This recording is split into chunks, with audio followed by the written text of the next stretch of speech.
Welcome back to the Monday's Mill News Show. We are joined today by a very special guest, former governor and senator from the state of Georgia in the early 1900s, Mr. John Gordon. How you doing this morning, Mr. Gordon? How you doing? How you doing? I'm doing very well. We wanted to ask you a couple of questions about your whole political career, the New South movement. First of all, I just wanted to start out by asking you about your thoughts on African Americans and white supremacy. Well, you know, as a former head of the KKK, I can't really tell people that, but our race is superior to all races. So you're saying mentally, physically, emotionally, how are African Americans inferior to white people according to your they were our organization? property. If you go back all the way to the early Constitution, they weren't even included in the Constitution. They had no business ever getting rights. Anything. That's why we worked so hard for them not to vote. They were only 3/5 of a person. Then you want me to treat them like a person? I can't do that because we're superior. Well, the government, they can't even read. The government has an effect on them, so don't you think they should have some say in who they're voting for? No. They have no rights whatsoever. So they don't have a right to vote. Basically, you're saying you're doing them a kindness because they can't pick They the right only good for picking cotton. They can pick cotton. But they can't make any decisions about what happens to them.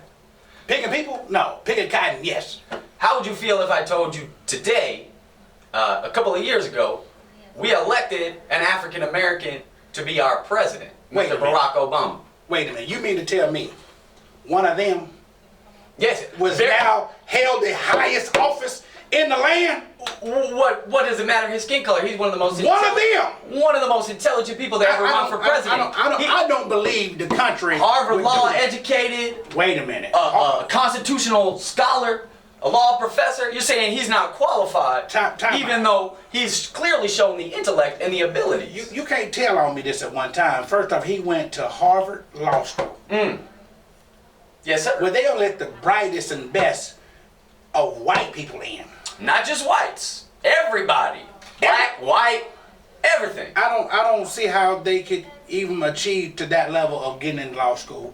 I mean, if they did that, he passed the test. He got the grades. He clearly showed his intellect. I'm not following that whole logic there, especially with him getting the highest office in the land. We have worked too hard to establish what we have in this country now.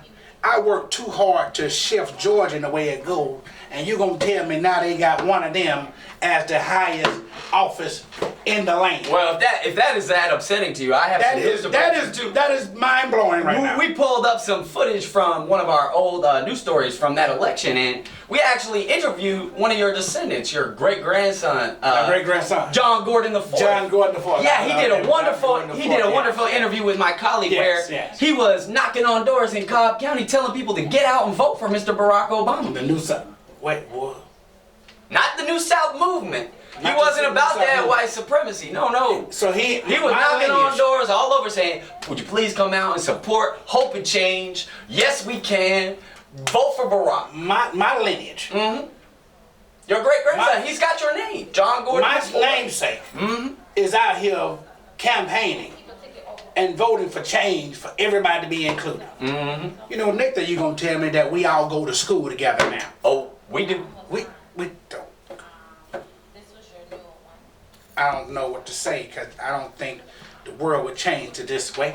I don't think the world would change to this. This is just too upsetting to me. Well, they got one final piece of news, and this is gonna be tough for you. But your future great grandkids, not only will they be going to school with everybody, they're gonna be a little bit more diverse themselves because they diverse. Your great grandson, he actually met his fiance on that campaign. Really? He's engaged to be married. Yes, a wonderful young lady by the name of LaQuisha.